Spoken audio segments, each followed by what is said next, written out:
Pangmalakasan, Paolo, bagong brand ambassador ng Wiltec. Pinalitan na nga ba ang ex ni Kim na si Sian Lim? I've seen a lot of change, been through a lot of pain. Some things are not the same as they were a year ago, but all will be okay. I move on each and every day. The past.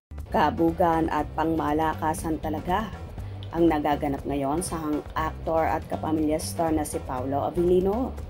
Simula kasi nang magkatambal sila ng ka-love team at napapabalitang jowa na niyang si Kim Chiu, ay naging kabi-kabila na rin ang endorsement ng aktor.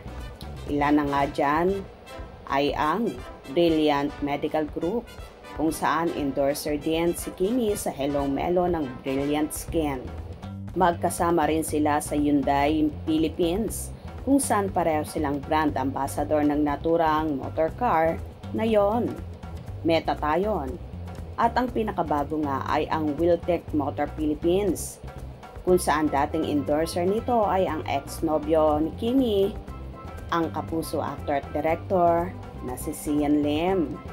At dahil nga nag-separate ways na ang Kim Z, kaya naman himanta ng iba ay tila napasa kay Paolo ang lucky charm ni Sian, kung saan inulaunch na nga si Paolo ngayong araw ng Wiltec Motors Philippines.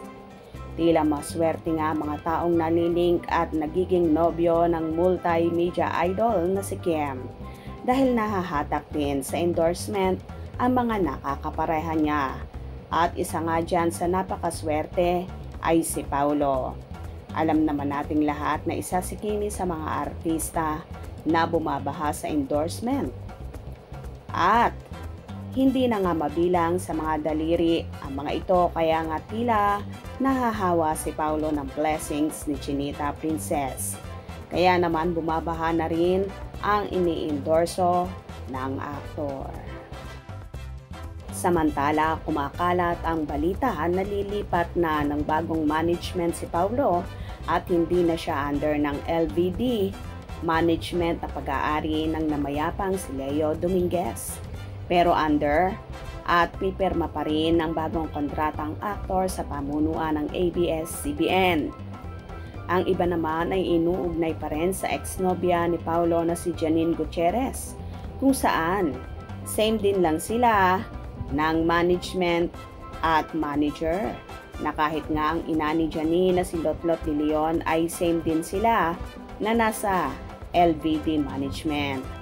May awkwardness bang nararamdaman si Paolo sa mag-ina, kaya naisip na lang niyang lumipat sa ibang management at handler.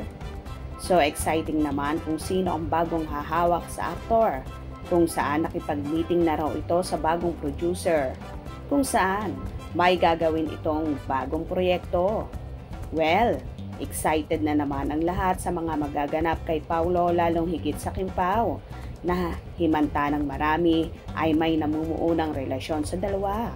Abang-abang tayo at wag na wag pahuhuli, dahil mas lalong exciting ang magaganap sa Kim Pao, lalo pat anytime ay mag-start na sila ng shooting para sa first movie nilang Love Will Make You Disappear. Hope you enjoyed. Please subscribe for more info.